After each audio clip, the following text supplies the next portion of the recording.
Hello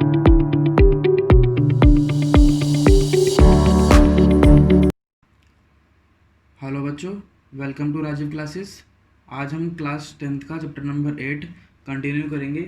last class में मैंने इस चैप्टर का ओवरव्यू दिया था कि हम इस चैप्टर में क्या क्या कवर करेंगे, तो उसी को हम आगे कंटिन्यू करते हैं आज। जैसे कि मैंने आपको पहला टॉपिक बताया था क्या, कि सबसे पहले हम स्टार्ट करेंगे ट्रिग्नोमेट्री का मीनिंग से। ठीक है, ट्रिग्नोमेट्री के मीनिंग से।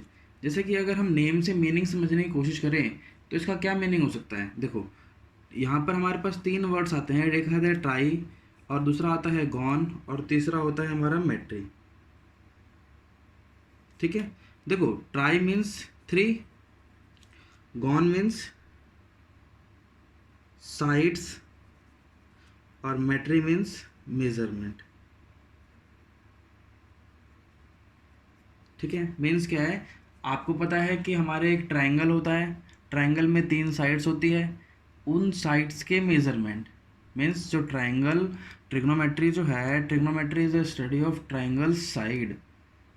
मतलब हम इसमें जितनी भी चीज़ें पढ़ेंगे वो सारी की सारी एक ट्रायंगल से रिलेट करेगी।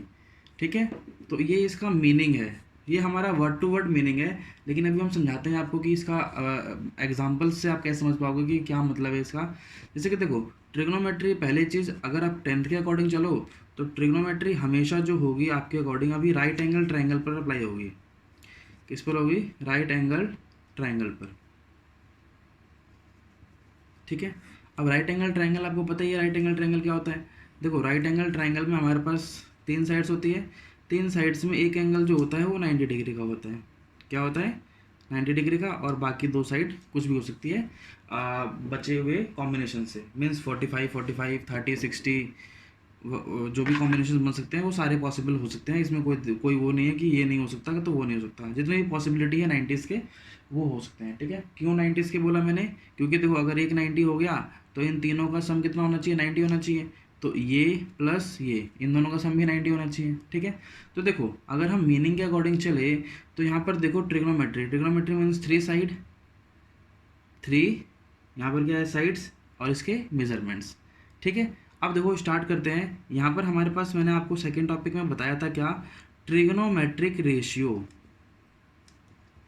Trigonometric ratio. अब देखो, रेशियो क्या है यहाँ पर समझना ध्यान से। देखो, इस 90 डिग्री के साथ साथ अगर मैं आपसे बात करूँ, देखो, अगर मैं एंगल सी से कंपेयर करता हूँ, ठीक है, एंगल सी लेकर चलता हूँ, ठीक है, अगर ये 90 डिग्री है तो ये मेरा तो हाइपोटेन्यूज हो जाएगा।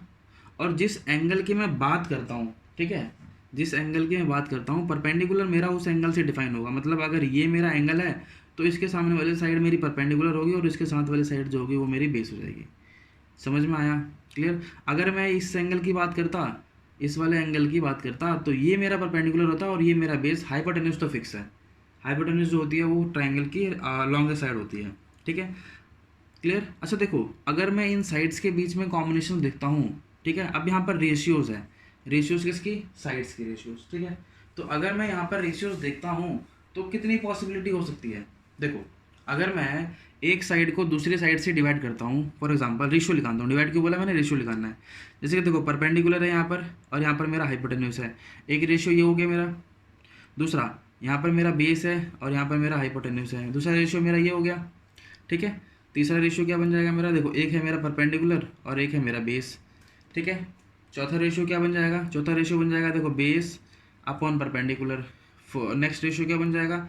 नेक्स्ट बन जाएगा हाइपोटेन्यूज अपॉन में परपेंडिकुलर, एंड नेक्स्ट जो है वो बेस, हाइपोटेन्यूज अपॉन में बेस। ठीक है, ये रेशियोज मेरी बन गई।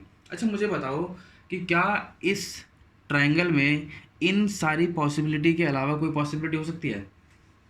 देखो, या तो मैं इन दोनों साइड का रेशियो निकाल सकता हूँ, या तो मैं इन दोनों साइड का रेशियो निकाल सकता हूँ, या तो मैं इन दोनों साइड का रेशियो निकाल सकता हूँ, इसका और इसका। ठीक है, और उसका रेसिप्रोकल, मतलब रिवर्स कर दो। ठीक है, इसके अलावा तो और कोई पॉसिबिलिटी नहीं बन सकती ना।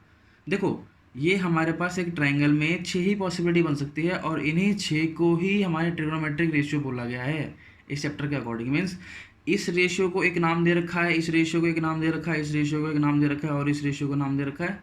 ऐसी ही हमारे पास 6 पॉसिबिलिटीज़ हैं। ठीक है, अब तुम देख पा रहे हो, देखो, ये रेशियो और ये रेशियो, ये जस्ट एक दूसरे का रेसिप्रोकल है। अगर ये रेशियो और ये रेशियो एक दूसरे का रेसिप्रोकल है और ये रेशियो और ये रेशियो एक दूसरे का रेसिप्रोकल है, मीन्स कहने का मतलब क्या है कि अगर तुमको ये पता लग जाए तो ये निकालना कोई बड़ी बात नहीं होगी, और ये पता लग जाए तो ये निकालना कोई बड़ी बात नहीं होगी, और ये पता लग जाए तो ये निकालना कोई बड़ी बात नहीं होगी। समझे ना? तो देखो, अगर मैं इस ट्रिग्नोमेट्री रेशियो को नेम दूँ, देखो इस पर्टिकुलर एंगल थीटा की, ठीक है, मतलब देखो यहाँ पर जितने भी रेशियोज होंगे वो एंगल के कंपेरेटिवली होंगे, ठीक है। मीन्स ये परपेंडिकुलर जब भी होगा जब मैं इस एंगल की बात करूँगा। ये परपेंडिकुलर मेरा कब है? जब मैं इस एंगल की बात कर रहा हूँ। अगर मेरा एंगल ये हो जाएगा तो परपेंडिकुलर ये हो जाएगा। समझ में आया ना? क्लियर? ध्यान से समझना, और अगर कोई डाउट होता है तो मुझे कमेंट करके बताना जरूर, ठीक है, कि हाँ यहाँ समझ नहीं आया तो मैं उसको दोबारा समझाऊंगा, ठीक है। अब यहाँ पर देखो, ये मेरा परपेंडिकुलर है, तो अगर ये मेरा परपेंडिकुलर है तो इस परपेंडिकुलर और हाइपोटेन्यूज का जो रेशियो है, मीन्स परपेंडिकुलर और हाइपोटेन्यूज का जो साइड रेशियो है, इसको हम बोलते हैं sine of theta. Sine of theta means this angle. मतलब अगर मैं इस एंगल के कंपेरेटिवली परपेंडिकुलर और हाइपोटेन्यूज का रेशियो निकालता हूँ तो उसको मैंने नाम दिया है sine theta, means sine of इस पर्टिकुलर एंगल। वैसे ही अगर मैं बेस और हाइपोटेन्यूज का रेशियो निकालता हूँ इस पर्टिकुलर एंगल पर, तो इसको मैंने नेम दिया है कॉस ऑफ थीटा, ठीक है। अब मैं परपेंडिकुलर और बेस का रेशियो निकालता हूँ तो ये मेरा है टेन ऑफ थीटा, और बेस अपन परपेंडिकुलर जो होगा देखो इसका रेसिप्रोकल है, तो यहाँ पर देखो ये हमारा कॉट ऑफ थीटा। जस्ट ये नेमिंग है, अभी मैं आपको डेफिनेशन समझा रहा हूँ कि इसका मतलब टर्म्स क्या क्या होती है। अभी इनके बीच में जो रिलेशन है वो पढ़ेंगे। देखो हाइपोटेन्यूज और परपेंडिकुलर का जो रेशियो है, ठीक है, ये हमारा कॉसेक थीटा होता है, और हाइपोटेन्यूज और बेस का जो रेशियो होता है वो हमारा सेक ऑफ थीटा होता है, ठीक है। अगर तुम इनकी फुल फॉर्म देखना चाहो तो देखो, साइन का फुल फॉर्म होता है साइन, कॉस का फुल फॉर्म होता है कोसाइन, टेन का फुल फॉर्म होता है टेंजेंट, ठीक है, कॉट का मतलब होता है कोटेंजेंट, कोसेक का मतलब होता है कोसिकेंट, और सेक का मतलब होता है सिकेंट, ठीक है। ये हमारी फुल फॉर्म है। हम इनको शॉर्ट फॉर्म में आपको बताते हैं कि यहाँ पर tan of theta, sine of theta, cos of theta, cot of theta, तो आप ऐसे ही बोल सकते हो टेंजेंट ऑफ थीटा, ठीक है। क्लियर? ध्यान से याद रहेगा ये। देखो ये बेसिक से नेम है। अच्छा देखो, अभी मैंने आपको रिलेशन बताया, क्या रिलेशन बताया कि ये और ये हमारे क्या होते हैं? रेसिप्रोकल होते हैं। तो अगर ये और ये रेसिप्रोकल्स होते हैं तो क्या मैं इस रिलेशन से ऐसा कुछ कह सकता हूँ क्या? देखो इस रिलेशन से मैं ऐसा कुछ कह सकता हूँ क्या कि साइन थीटा जो होता है, देखो साइन थीटा मेरा परपेंडिकुलर अपॉन में हाइपोटेन्यूज होता है, और कोसेक थीटा जो होता है वो मेरा होता है हाइपोटेन्यूज अपॉन में परपेंडिकुलर। क्लियर? तो अगर यहाँ पर तुम देख पा रहे हो इजिली ये एक दूसरे के रेसिप्रोकल्स हैं, तो यहाँ पर देखो, यहाँ पर मैं बोल सकता हूँ साइन थीटा जो होता है वो वन अपॉन कोसेक थीटा होता है, या फिर कोसेक थीटा जो होता है वो वन अपॉन साइन थीटा होता है। क्या ऐसा बोल सकता हूँ मैं? बिल्कुल बोल सकता हूँ, ठीक है। अब देखो, अगर ये दोनों के बीच में रेसिप्रोकल रिलेशन है तो अगर मैं इन दोनों का प्रोडक्ट निकालता हूँ, मतलब इसको मैं क्रॉस मल्टीप्लाई कर देता हूँ, तो यहाँ पर देखो sine theta into cos theta का जो प्रोडक्ट है वो वन है। क्यों है? क्योंकि दूसरे के रेसिप्रोकल्स हैं। इसकी जगह वन बाय कॉस रखोगे, कॉस से कॉस कट जाएगा, तो आपका आंसर क्या आ जाएगा? वन आ जाएगा। समझ आया ना क्या बताया मैंने? क्लियर? अब दूसरी चीज़ देखो, दूसरी चीज़ अगर मैं दूसरे रेशियो की बात करूँ, यहाँ पर देखो, यहाँ पर मैं अगर इस टेन और कॉट की बात करूँ, देखो ये हमारा टेन थीटा जो होता है वो परपेंडिकुलर अपन में बेस होता है, और कॉट जो होता है वो हमारा बेस अपन परपेंडिकुलर होता है। तो ये दोनों भी एक दूसरे के रेसिप्रोकल्स हैं। देखो अगर मैं यहाँ से आपको टेन थीटा की वैल्यू बताऊँ तो टेन थीटा की वैल्यू होती है परपेंडिकुलर अपॉन बेस, और यहाँ से कॉट थीटा की जो वैल्यू होती है वो होती है बेस अपॉन परपेंडिकुलर। तो ये दोनों भी यहाँ से रेसिप्रोकल होते हैं एक दूसरे के। तो यहाँ से कैसे निकालेंगे? देखो अगर मैं आपसे बोलूँ कि टेन थीटा की जो वैल्यू है वो वन अपॉन कॉट थीटा होती है, तो कोई डाउट इसमें नहीं, और या फिर कॉट थीटा की जो वैल्यू होती है वो वन अपॉन टेन थीटा होती है, कोई दिक्कत नहीं है। इस दोनों ही रिलेशंस में एक ही चीज़ है, बस लिखा अलग ढंग से है। और अगर क्रॉस मल्टीप्लाई करते हो तो यहाँ पर देखो टेन थीटा और यहाँ पर कॉट थीटा जो है वो वन है। देखो थीटा एक नोटेशन है जो जिसको मैंने एंगल का नाम दिया है। देखो इस ट्रायंगल में दिखाई दे पा रहा होगा तुमको, मैंने ये एंगल को थीटा बोल रखा है। तो थीटा एक वेरिएबल है, जैसे एक्स वाई जेड होता है ना, वैसे ये थीटा है, ठीक है। क्लियर? तो ये हमारे दो रिलेशन समझ में आए, ठीक है। अब देखो अगर मैं यहाँ पर अगर मैं थर्ड रिलेशन की बात करता हूँ, यहाँ पर देखो, यहाँ पर जो कोस थीटा, यहाँ पर जो कोसेक थीटा, सॉरी यहाँ पर जो कॉस थीटा है वो हमारा बेस अपॉन हाइपोटेन्यूज है, और यहाँ पर जो सेक थीटा है वो हाइपोटेन्यूज अपॉन में बेस है। तो अगर मैं यहाँ से रिलेशन बनाता हूँ इन दोनों के बीच में, तो यहाँ से देखो, यहाँ से कॉस थीटा की जो वैल्यू है वो बेस अपॉन हाइपोटेन्यूस आती है, और सेक थीटा की जो वैल्यू आती है वो हाइपोटेन्यूस अपॉन बेस आती है। कोई डाउट? तो मैं यहाँ से ये भी बोल सकता हूँ कि कॉसेक थीटा जो होता है वो 1 अपॉन सेक थीटा होता है, या फिर वाइस वर्सा, मतलब सेक थीटा जो है वो 1 अपॉन कॉस थीटा होता है। ठीक है, इसके अलावा क्या बोल सकते हैं हम, इसको बोल सकते हैं कि cos theta into sec theta की वैल्यू होती है 1। देखो मैं ऐसे रिलेशंस बार बार आपको लिख के इसलिए बता रहा हूँ क्योंकि आने वाले क्वेश्चंस में ना ऐसी फॉर्म्स दिखाई देगी। ठीक है, ऐसी फॉर्म दिखाई देगी। तो जहाँ पर अगर आपको कॉस थीटा दे रखा है और आपको आंसर चाहिए सेक थीटा में, तो आप क्या करोगे, आप डायरेक्टली इसको कन्वर्ट कर सकते हो किसमें, जो भी आपको चाहिए। ठीक है ना। और यहाँ पर देखो, अगर मान लो कहीं लिखा है सेक थीटा और सेक थीटा और कॉस थीटा लिखा हुआ है, तो जाहिर सी बात है दोनों एक दूसरे के रेसिप्रोकल होते हैं, तो दोनों की जगह आप डायरेक्टली क्या ले सकते हो, 1 ले सकते हो। समझ में आया? कोई डाउट नहीं ना? अब देखो इस पर जो एक छोटा सा एग्जाम्पल करवाया तो मैं, एग्जाम्पल जो है देखो बहुत ईजी है। फॉर एग्जाम्पल देखो, अगर आपको लिखा हुआ है कि अगर इफ टेन थीटा जो है वो 3/4 है, क्लियर, टेन थीटा जो है वो 3/4 है, तो आपसे बोला गया है what is the value of sine theta and cos theta. ठीक है, ये पूछा गया है। ठीक है, तो देखो अगर मैं यहाँ पर, अगर मैं आपसे कंसिडर करने के लिए बोलूँ ट्राइंगल है, जैसे कि ये है ए है, ये है बी है और ये सी है। देखो यहाँ थीटा बोल रखा है, यहाँ ए बी सी नहीं बोल रखा है। तो ए बी सी बोल रहा होता तो हम इसको मानते चाहे इसको मानते, लेकिन ये थीटा बोल रखा है। तो थीटा देखो ये तो 90 रहेगा, तो 90 के अलावा ये थीटा होगा ना, तो मैंने मान लिया इसको थीटा है। तो अगर ये थीटा होगा तो मेरा परपेंडिकुलर ये बन जाएगा, और मेरा बेस क्या बन जाएगा, ये बन जाएगा। तो यहाँ पर देखो टेन थीटा की जो वैल्यू होती है वो होती है 3/4 दे रखी है, मतलब क्वेश्चन में। और 3/4 किसके इक्वल होता है, this is my perpendicular and this is my base ratio. Perpendicular upon base ratio ही तो होता है हमारा टेन थीटा। यस और नो? होता है ना। तो अगर मेरा परपेंडिकुलर और बेस रेशियो का अगर ये है, देखो अब यहाँ पर मैं रेशियो की बात कर रहा हूँ।